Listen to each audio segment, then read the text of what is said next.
What's up guys, I'm JayJT, welcome to the channel, and if you don't know already, Call of Duty Black Ops Cold War is out and ready for everyone to play.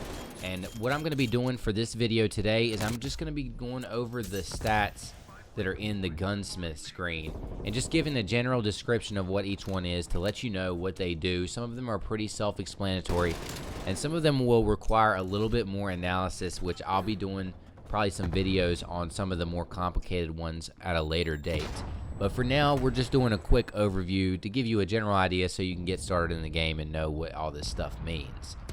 We're going to start things off with firepower, and first up is damage, and this is obviously how much damage you're going to do to enemy players with this weapon. But this doesn't tell you everything. It doesn't tell you the damage to different body parts or the damage after damage range drop-offs. So what this number right here seems to indicate with weapons is this is how much damage you're going to do if you hit the chest in the maximum damage range. Effective damage range is also missing information. This is going to be what it appears to be your maximum damage range. So from 0 to 45 meters, the XM4 is going to be dealing its maximum damage. After that, it's going to drop off to another damage range. So it's going to be missing those values, but I'll get into those in our gun guides individually. Our fire rate is how many rounds the gun can shoot in a certain amount of time, so rounds per minute. Bullet velocity is how quickly the bullet travels once it leaves your gun and is heading towards your target. Vehicle damage is obviously how much damage it does to vehicles, but once again, this is not going to factor in damage ranges either. This is going to be in your maximum damage range. Melee quickness is how long it takes for you to recover after meleeing before you can melee once again. And now we're going to move on to the speed category. Our movement speed and sprinting movement speed, as you may have noticed for all the guns that I saw, is exactly the same. And this is clearly a bug, and I'm sure they're going to hop on this when they get the chance.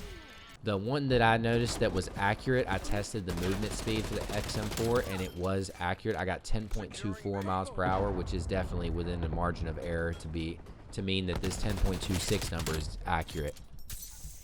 So the sprinting movement speed is the one you can pretty much ignore with these weapons. You do sprint about 1.5 times faster. It's going to be around 15 miles per hour or so, but we'll get more into the exact numbers when we do gun guides. For shooting movement speed, this is going to be how quickly you move while you're firing your gun, but not aim down sight. Sprint to fire time, as we're used to seeing in Call of Duty now, is how long it takes for your gun to fire after you pull the trigger while you're sprinting. And just a heads up with this value, I've noticed that with the guns that I've tested, this value seems to be inaccurate with most weapons.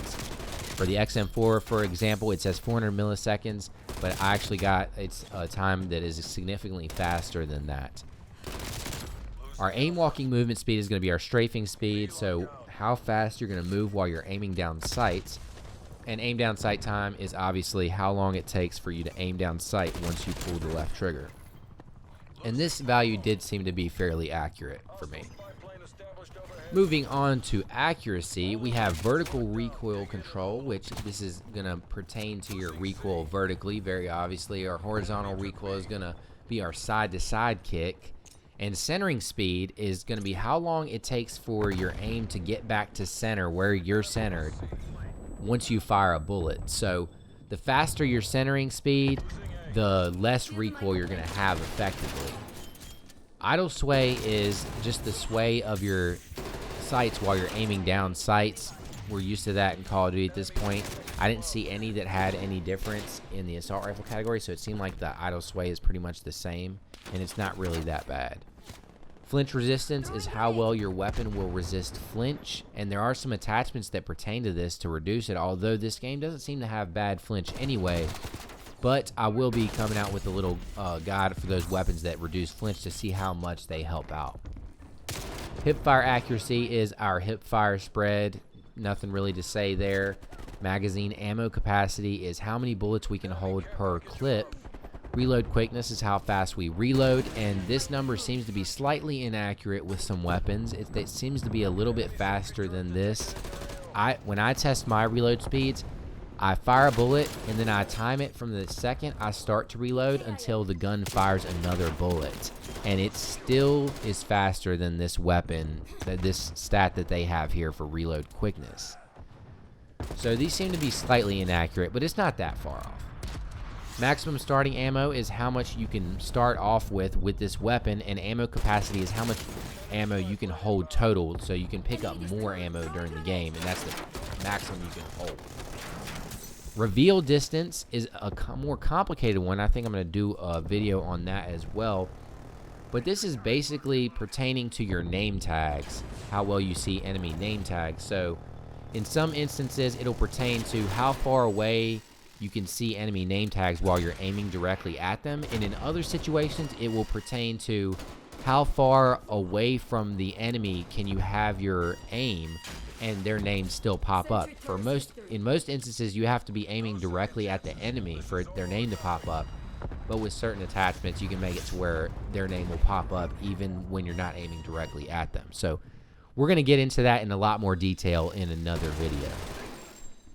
And muzzle flash concealment is how long you're going to show up on the radar once you fire a shot. So, for example, you're going to show up normally for a second on the mini-map when you fire a shot, and you can put attachments on here that will reduce that to where your mini-map red dot will go away faster. And that's going to be all the stats we need to go over for this video. I know we didn't go super in depth, but this was meant to just be a quick overview for you so you can hop in the game and know what's going on as quickly as possible. I am going to be diving more deeply into these stats later on individually.